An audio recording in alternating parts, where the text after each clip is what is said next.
my DG lovelies, and welcome back to another episode of Diversely Geek Discusses. And we are just unbelievably excited to be here with this lovely group of people. I'm going to let them introduce themselves to you today. Oh, by the way, live from DragonCon. Yeah, DragonCon 2018. All right, starting whichever day you guys want. You're up. Okay. Hey, my name's Cabot Basden. I'm an actor based here out of Atlanta. I don't know what else to say. I'm the Mad Hatter today. That's fun. Yeah. A Hatter who's mad, yeah. Mm-hmm. Hi, my name is Angela Davis. I'm an actress also here in Atlanta, and I am Auntie Chantel on the hit show Cloak and Dagger on Freeform, which just got picked up for another season. Season 2. So, super excited. Shout out to Marvel. It's good to be a part of the MCU representing today. I'm verklempt. If anybody knows me in my show, they know I'm verklempt. Sorry, go ahead. Good?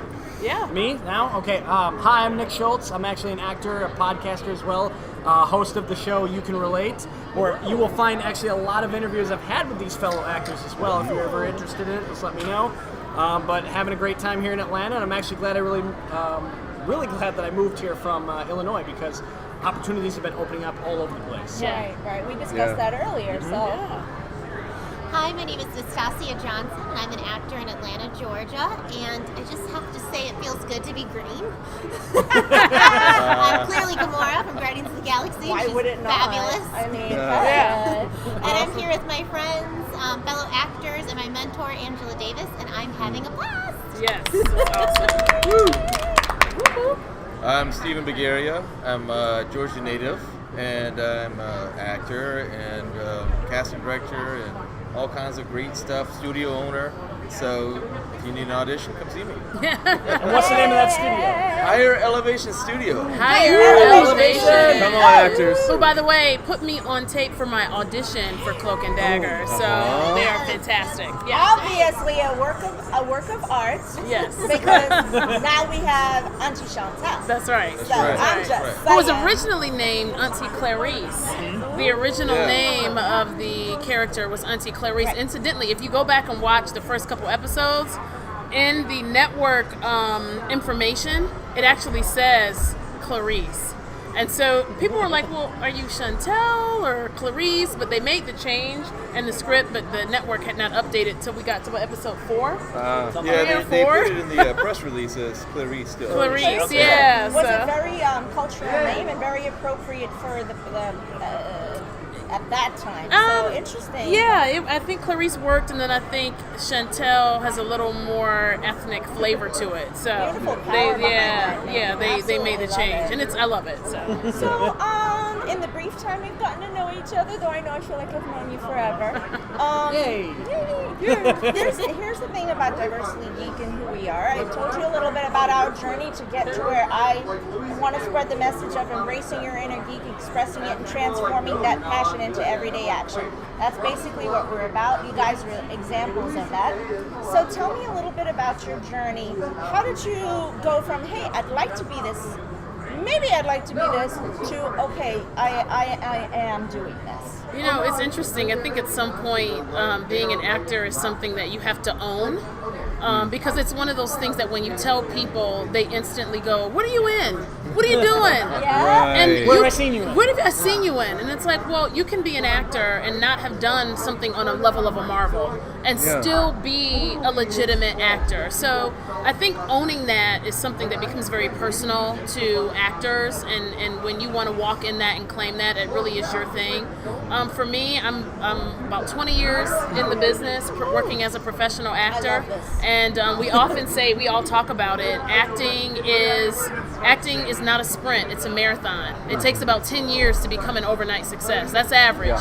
And so for me, it really has just been the grind. It's been the continuous work, hard work, taking classes, learning, growing, learning, investing, learning, so that when the opportunities come, like a Cloak and Dagger, you can walk into the role and you are prepared. So, you know, it's one thing to get there. Talent can get you there. You got to have the skills to stay there. So it's been 20 years of honing the craft, and when you get the opportunities, you know, And take it. the journey is difficult. Yeah, it There's a is. stress and a struggle behind that. Do you mind like a few moments of letting the audience know, don't give up hope? Yeah, Lots of absolutely. no's. Yeah. Tons of no's. Yeah, I think the misconception, and we talk about it all the time, is that actors are narcissistic and that we think about ourselves all the time. This is the industry where you are completely judged by your outer appearance. You could be a great person or a not so nice person. The industry is not concerned about that. It's all about your look, all about your type, and you get told no a lot. You're not good enough. You don't look the part. You're too tall, too short. You look too much like the lead. Not enough like the lead. You're just not it for us. So I don't know an industry where you go in getting told no 90% of the time, right? Michael Kostroff, who's a phenomenal actor, always says you're not getting the effing job. And it really becomes a mantra, so it helps you relax and get rid of nerves. Because this is an industry where actually performing and really working hard to get the job pretty much guarantees you're not getting the job, right? Because they want you real and grounded. They don't want a performance, right?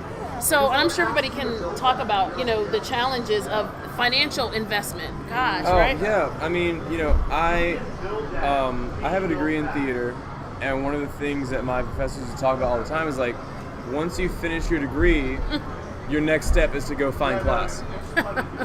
Like, you're never done. If you're not on stage and you're not on set, then you should be in class. You know? Yeah. And it is not easy, and it's not cheap to be an actor. You know, we're all in class together. Angela's our instructor and our friend, and you know, we pay monthly for these classes. You know, I also do improv classes, workshops. You know, we have to do headshots, which can cost several $100s. You know, that we have databases in which we have to submit our auditions online, which also costs money. I do voiceover, which, you know, the voiceover training costs, and then, you know, being able to be on these sites again, you know, costs. Is a lot of money for people that don't have money. Yeah, and also the time investment, Yeah. right? Yeah, the time. This is not this. So the industry needs you to avail yourself very quickly, and it's like, well, it's hard to get in character when you're hungry, you know, when the lights are off. So I've got to work, right? I got to work, and so, but the requirement is that you are available to this industry at a moment's notice, right? Yeah. So I could literally be doing this interview, get an email from my agent that says, hey. You've booked. We need you here in 24 or 48 hours. We need you here tomorrow. That happened to me just a month ago. Yeah. And you had to be on set in what, 3 hours? I was at an audition I got a call from my agent that said, I think you just booked the lead in the film. Hold on. Yeah. Got a call from the second AD. I said, well, when do you need me? He said, now. Where are you? And you're in an audition. Well, not near you. How fast can you get here? We'll have your sides ready, your script, you're shooting tonight. And I literally got the sides, walked on, and I shot for 2 weeks. But this is an industry that you need to avail yourself to. So when you talk about investment, not only financially, but of your time. Yeah. Right? So can we talk a little bit then, and I want you to talk to me a little bit about this. What does that do to your emotional state, to your mental state, and to your psyche? I mean, Yes, I know. Not a small question. Sorry. Yeah, right? Yeah. That's all right. If you're as hungry about it as a lot of people are in the industry, there's no comparing it to any kind of feeling. Like, it's overall excitement. Like, it's something you don't even really need to think about. Like, it's almost second nature to jump on the yes. As soon as you're given that opportunity, you jump at it. You don't just say, let me think about that for a second. Let me check my schedule. No, it's a yes. Absolutely. I'm on my way right now. Yeah. You know, like, you have to be that crazy to just drop everything that you're doing and go to make it happen. If this is your dream, you'll do anything to go that distance. Well, for me, I actually remember Angela. I've been in class with Angela for the past 3 years, and I remember her. I will never forget in class when she told us that you have to have a self-love, and I don't remember verbatim, but a confidence and self-love that comes from somewhere. Whatever you believe, and it needs to come from somewhere else other than external things. Because when you're rejected or things get hard, you can't be so easily broken. You have to believe in yourself and have enough self-love to keep pressing on. And for me, not to get all spiritual or anything, but for me, I've learned a lot about myself, and I've had to ask myself, whether it's what financial or time or stress or self-doubt, what's more important to me? Living my truth, being honest, and having self-love, or worrying what other people think All and that. worrying what I think. All that. Well, Yeah. That's you the know, thing, right there. obviously I'm living my truth and I'm having fun. I have integrity and passion, and I keep going. And I have a badass mentor, Miss Angela Davis. So I'm in good hands, and it's just everything's great. We're here at DragonCon, So now having that fun. truth has gone out to the world. Yeah. So thank Yeah. you, Thank because you're you. going to be saving someone with this conversation. Well, I think if you can become grounded at this level, and we're all working actors, we're all trying to have that big moment, right? Right. A-listers account for a very small percentage Yeah. of the hundreds of thousands of actors that are working and climbing and scratching our way to get to the top. And one of the things that I always say to the actors is that if you live for people's praise, you'll die by their criticism. And so you have to make sure that what honors you, what supports you, what dignifies you, what you pull on should be something that is not external, because the public perception and opinion will change just like that. They'll love you today and hate you tomorrow and then love you again. So you got to have a solid foundation on something else, right? Yeah. Oh yeah. I mean, you're So looking at it from both sides, aren't you? well, yeah. So as my day job, I'm an engineer for a telecom company, and and then my passions is obviously in acting, and I didn't realize that until way later. I haven't been doing it that long, but then I got involved in over 20 projects in the blink of an eye. Only 20. Mostly because I made myself available. Everything, just like what Nick was saying. It's like you've got to say yes. You almost feel like you have to. And have I turned down things before? Yes, a few times, but not very many. And to touch on that, I actually have a brother who's a stunt actor in the industry as well, and he's always been the one to say yes right away, even if he doesn't know what's going on with his day job, whatever, because if you say, hang on, let me check my schedule, they're just going to go, oh, okay, no problem, and go to the next person. They're not going to give you that second chance. So as soon as you get the, we need you here, you say, absolutely, I'm on my way. It really is a faith walk. This thing called acting is really a faith walk. You are taking a giant leap of faith and belief in yourself to sacrifice everything, because all of us in here are educated. I have 2 degrees. All of us are educated, have degrees, can work in corporate America. I could go back being an IT manager. I mean, we could all go back and do that. But I think there is something to say to be focused and to be intentional about your happiness. And I think at some point you have to be intentional about what it is you want in this life. You get one chance to do this, and why not be intentional about the things that are going to make you happy, and make sure you surround yourself with a community. Steven talks about a community all the time, making sure you have that community. Yeah, so one of the things that I've always been passionate about is building communities. And so I built a community of actors that we all help each other. We always practice every weekend. And one of the big things we talk about too is don't worry about what they want. Be you, come present, and be honest. Because there's so many times they say, well, what do you think the casting director wants? What do you think that the audience wants? What do you want? What do you think they want? They don't as in know. the third person. You never. That's exactly They don't know. They don't know what they Listen, they don't know till you come up. So When you you have show to up, they're like, bring this it. is it. You have to bring yourself. Yeah. And that's what they want.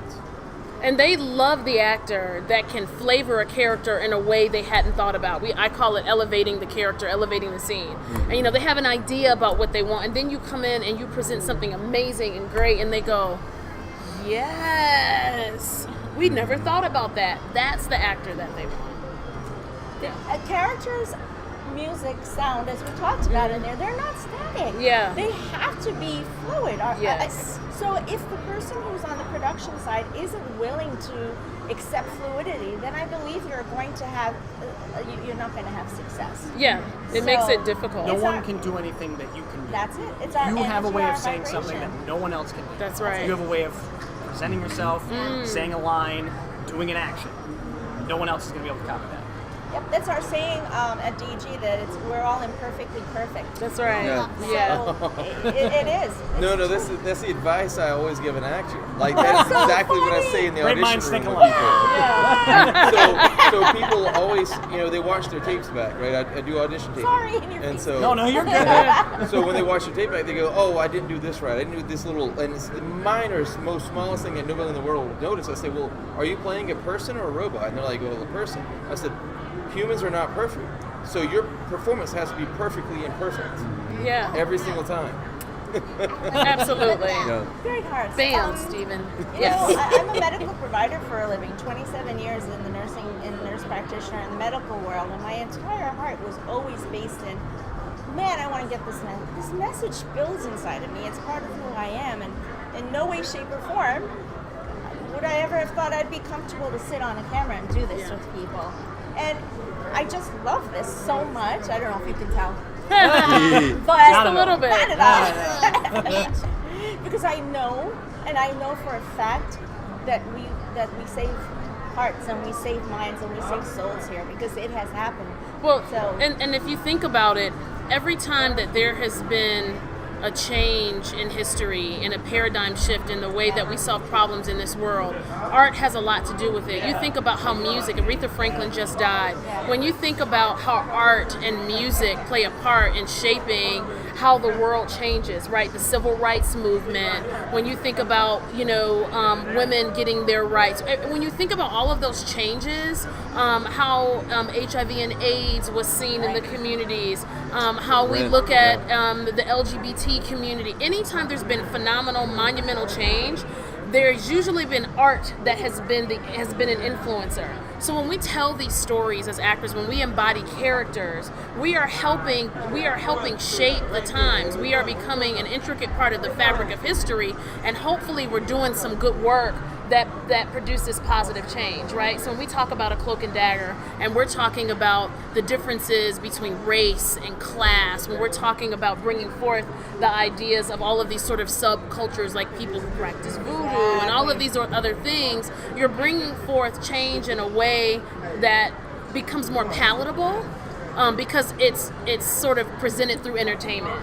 And so you have this opportunity to really do something great. So as actors, beyond just entertaining, beyond just getting up for the art, there is something really profound behind our power through the characters that we deliver. And when we get to tell those stories, we get to ultimately impact the world. Oh my, yeah.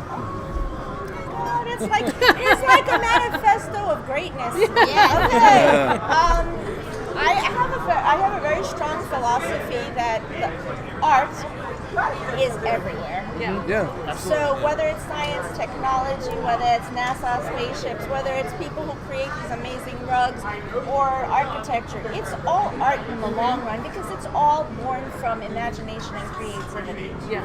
So, what would you say to someone who is really has something passionate inside of themselves, but they're so afraid to get it out there? What kind of advice would you like to Don't give be to them? afraid. Do it. What have you got to lose?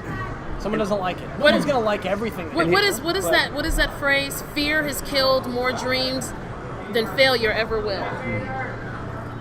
Yep. Said that? Right? I don't know who said it, but it's I'll brilliant. look it up. Great quote. Fear has killed more dreams than failure ever will. Yeah.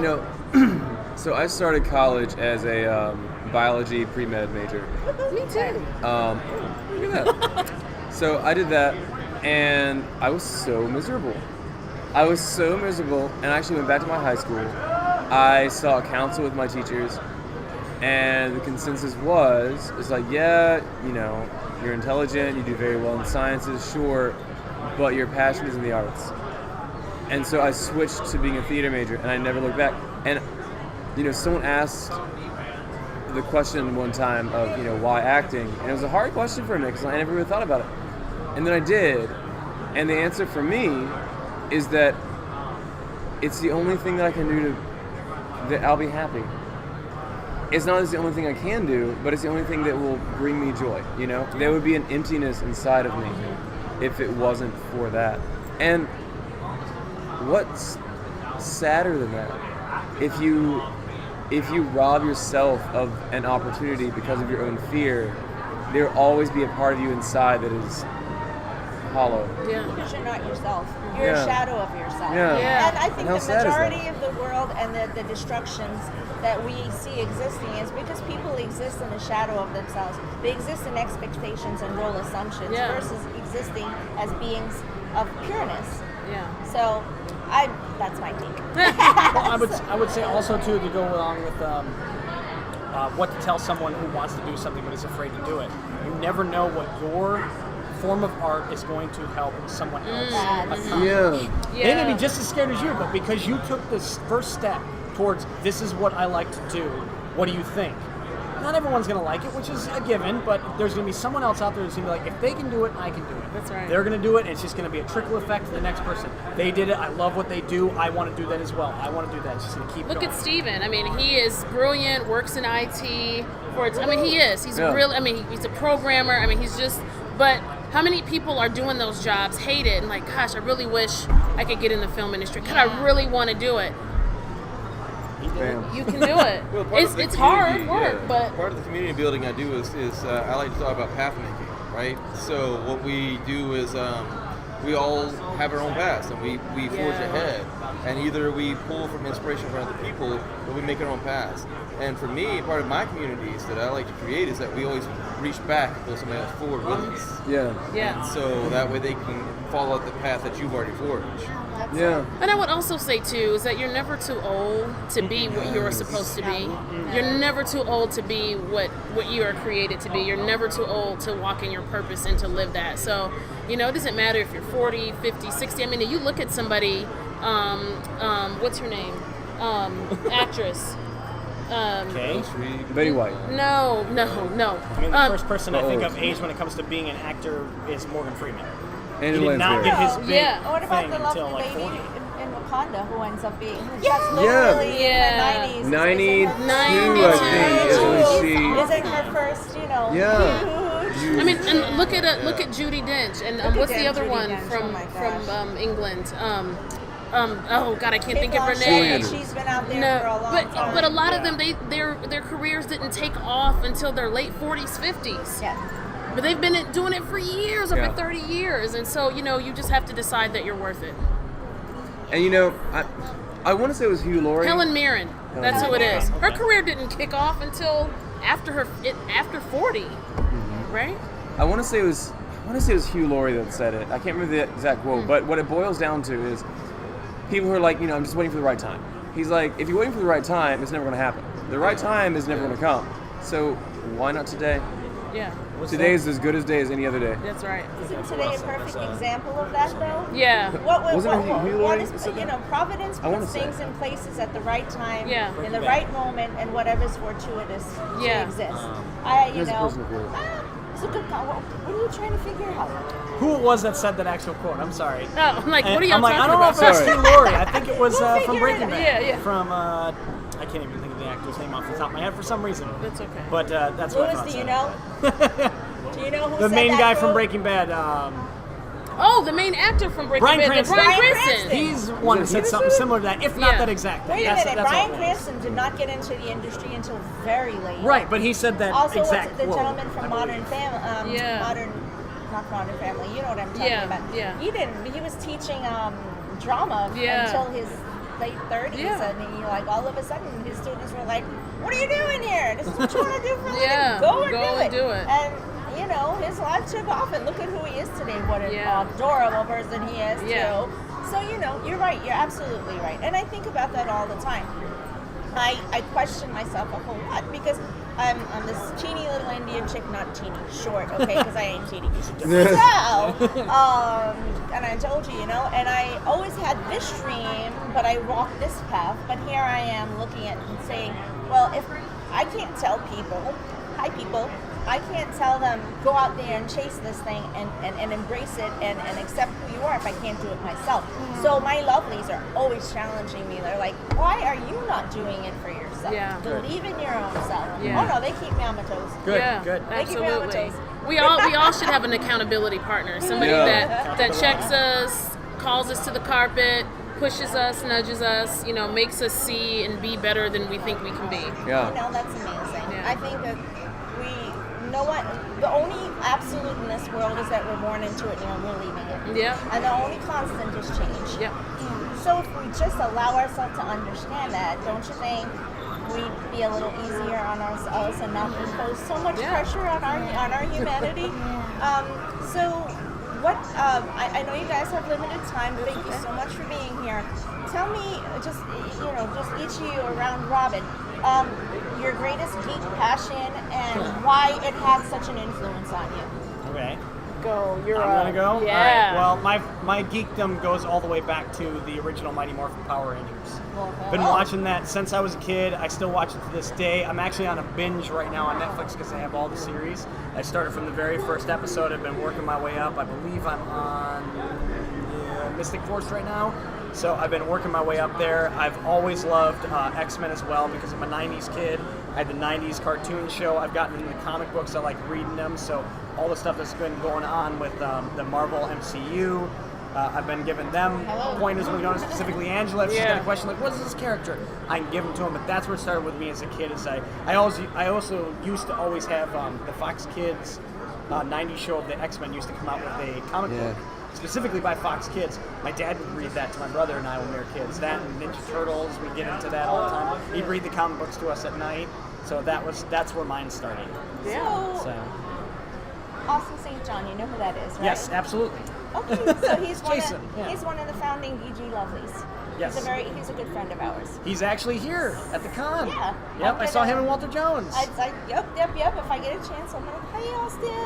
Austin, I love you. He's one of the reasons that we've gotten to where we are because he's been a great supporter of our message. That's So, awesome. Austin's so You cool. never know, man. I believe he was here last year too, yeah, and I missed him then, but I did see him while walking around. I saw him and Walter, and I was like, oh, yay, they're here. I wish they were doing a panel, though. I don't think they are this year.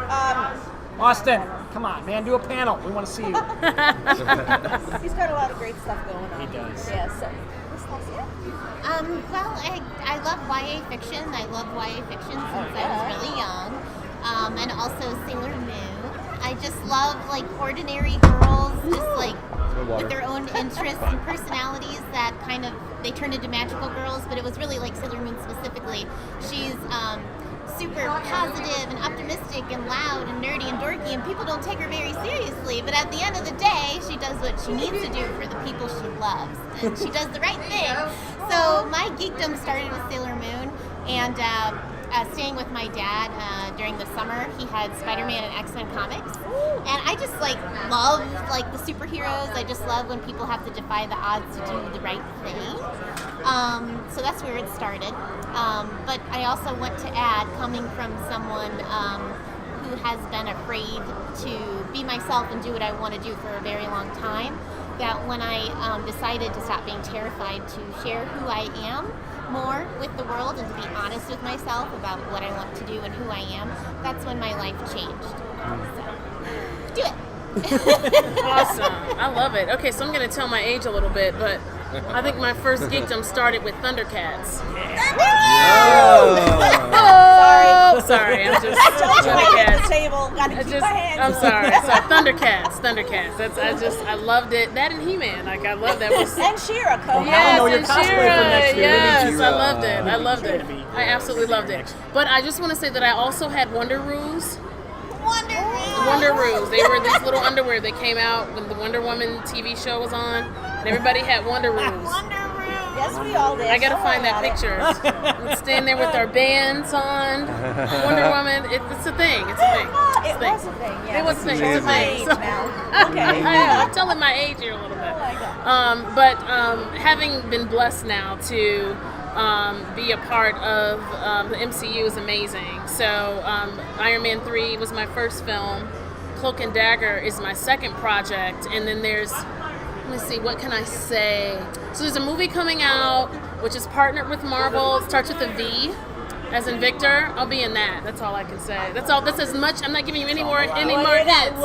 See? And I'm not giving you any more hints. That's all I'm gonna say. That's okay. I'm suppositioning. Don't worry. Yeah, I'm not gonna give you any more I'll hints. be all over that when the time comes. All right. It's coming out in about a month. That's all. Okay.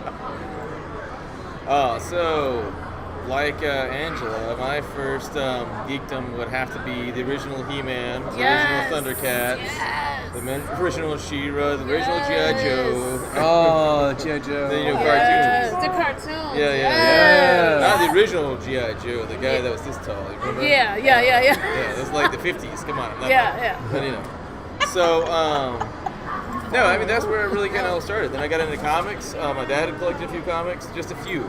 And then I was like, oh, these are amazing. There's pictures and there's words all together. So I was really excited. And then I've been collecting comics ever since. So I've got boxes and boxes of comics. It's stupid. But anyway. Keep them in good condition. What do you mean that's the... No, I'm just talking about how... Did you see my Bag and board serious 'em every face time. happened? I do a bag and board. Yeah. Yeah, bag and board. You better bag and After board. You read one, Yeah. you got another Listen. one that you don't Tons of touch. signed comics I and have everything. no idea how That's precious those are. Okay. So precious.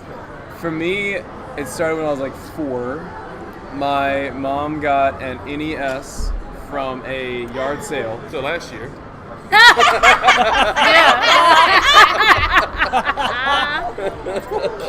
Right. So yeah, my original NES, Super Mario Bros. 3 is and will always be one of the greatest games ever made. I used to play that thing all the time, which went on to I have owned every single Nintendo that has ever existed, and I still own all of them, and I will play all the way back to the NES. So I love Nintendo. I'm a Nintendo fanboy. And then also I grew up watching Batman the Animated Series, Superman the Animated Series. I'm a DC guy. I'm a huge DC guy, like Wonder Woman. And I got into reading comics later. It was in college when I started. And I've always been obsessed with magic and the darkness. So I discovered Vertigo, which is the darker sister company to DC. Yeah. And then I found Sandman and discovered Neil Gaiman. And I've read, or listened to, because audiobooks are amazing, in traffic. So I've listened to, I think, every single Gaiman book that he's written. And I own all of Sandman. I'm huge on John Constantine. And the Joker is everything in my entire life. That's true. I have a front license plate Joker. I have You and my I are going Joker to have to belt. discuss which version, but that'll come later.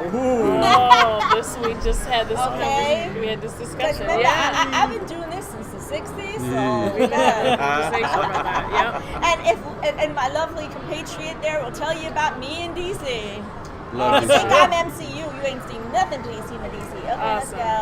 let's go. Hey, me and you, girl. Me and you. Okay. So this was just unbelievable. I am so excited. I'm so happy that you were here, and I know it was impromptu and that I took your time. Thank you. It's been awesome. Is there any last, impressions or messages you'd like to give the audience? Because you understand what you're imparting to them. So any of you, just whatever. Just you'd like to just say. a quick quote that I can't exactly say who it came from. I know I heard it from one of my many teachers throughout the years. Is with every no, there's going to be a yes. Yeah. It gets you that step closer to it. So keep taking it. That's it. Yay. Sure. You really, even if you don't talk about it, you already know what you really want to do. And you know what the first step is. You already know. So do it. It'll change your life. Live your life. We're not here for very long. So go for it. Yeah. I would say that, nothing changes until something changes. So you are gonna be your biggest fan, and so take the first step to live the life that you want.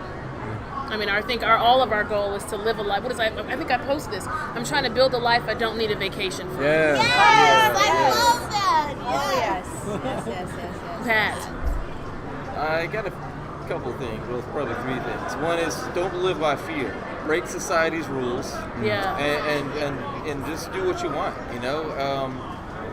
When you pursue your passions, this is going in number 2 already. It's already harder work to do your passions than it is to work for somebody else. Honestly, Yeah. they always talking about when you go and do what you love, it's not work. It's work 24/7. Yeah. You don't stop working because you love it that much. Right. And then make sure you build a supporting community around you. It might not be family, it might not be friends, it might be strangers you find off the street. Don't be afraid to talk to them. Because friends are just, they're strangers, just friends you haven't met yet. One of my greatest teachers and mentors back in college, Peter Jurasic. He was on Babylon. He was one of the main characters in Babylon 5. Amazing, sweetest man you would ever meet in your entire life. I actually talked to him on the phone not too long ago. 2 pieces of advice he gave me, for us actors, but for anyone really. One is that no matter what you're trying to do and what your purpose is, you're traveling this way. Find other people traveling this way and latch onto them. And people who are down here hanging out, or people who are going this way, he's like, you don't have to be rude, you don't have to completely cut them out of your life, but don't waste your time, basically. Be friendly, be civil. Yeah. But what is that? Anything keep that it costs moving. you your peace costs too much? Yeah. Keep it moving. But those people traveling the same direction as you, supporting you, cling on. You're gonna make me cry now. And the second one is, Good cry. this was, I got lunch with him before I moved to Atlanta. I'm from North Carolina. And he told me, never be afraid to find someone who's been in the industry longer, whatever the industry is, and never be afraid to ask someone, how can you help me? Do not be afraid to ask someone who's been in it longer, who knows the ropes, how can you help me? And then one day, someone will come around and ask you that. That's right. So, And that's what you're doing right now. Yeah.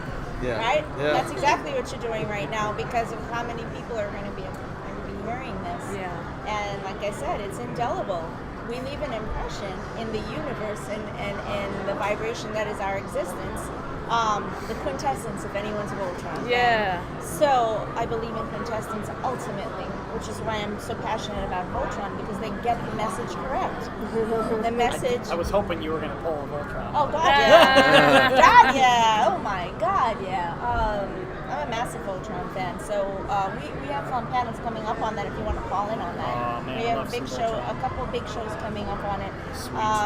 And I believe, like you guys all said, that there's a purpose for every single moment of our existence, and we just need to believe that that purpose is real and that it belongs to us instead of negating it, because we're our own worst Enemy. Yeah. enemy. Oh gosh, guys, I am so excited that you're here with me today. I feel like yay. I'm a better person for it. I know Lewis feels he's a better person for it. Say hey, Lewis. Hey, Lewis. Hey, Lewis. Hey, Lewis. Thank He's you. the guy behind the camera. Grin from ear to ear. I know, right? So, my darling BG lovelies, I am so excited to have brought you this wonderful group of fan, amazing, geek-tastic folks who have just, given us a great plethora of information about how we can learn to accept who we are, how we can learn to self-love, self-value, and then from there, anything is possible. Absolutely. Right? So, just real quick, if you don't mind, one more time, say your names a little bit. Okay. Tell me what you have coming up, and then we're going to sign off for the night. All right. Okay. Go ahead. Okay, Nick Schultz. You can find me on Twitter at @SlickSchultz, on Instagram at @SlickSchultz. Look for my podcast again, which is You Can Relate. I always have a lot of different actors in the area on the show as well, just telling me their backstories and stuff like that. So. Hello, my name is Nastasia Johnson. You can find me on Instagram and Facebook. Awesome. Right. Hi, I'm Angela Davis. You can catch me hopefully on season 2 of Cloak and Dagger. Super excited about that. I am on Twitter at Lady A Davis and on Instagram at Angela Davis Actress. I'm Stephen Begaria, and I'm Stephen Begaria across all social media. So that's pretty easy. There you go. And we got a few projects that we're working on, so look out for those. Yeah. I'm hoping we're connected. Right? Okay. Yeah. All right. Cool. My name is Cabot Basden. I am also Cabot Basden. That's CABOT for the Cabot and the ASDEN. On the stuffs, I don't tweet, but I Insta. So, and I recently booked my very first episodic, and I will be in season 2 of Black Lightning. Hands on the table. Yeah. Yes. We just. My DC heart is I know. Yes. And, right now. and the fact that DC was my first booking brought me Yeah. so much joy. So They're I'm crying for you connected. even more now. They're connected. Listen, my entire DG world knows I'm a crier, so Yeah. that's just the way it's gonna be forever. I'm everybody's mom. Awesome. You're all, except, well, I don't know age cohort, but you know, that's the way it is with me. I have a mom's heart, that's It's all right. it. So, I cannot wait. I love you dearly already. I'm good. I call the Black Lightning family friends, actually. China and Cress and Nafisa have been really beautiful, wonderful to us. Awesome. Over the last few months that we've met them. And I'm just, you know, my heart's open to them, and that's a great family for you. it was great. Pretty awesome. I'm very Yay. All right, my darling BG lovelies, my geek-tastic family out in the universe. You guys know I suck at the heart thing. However, I love you dearly. Everyone here loves you dearly. And honestly, we love you. Keep being you. Keep being true to yourself. And know that if you need us, we're here always. Bye, guys. Until our next episode.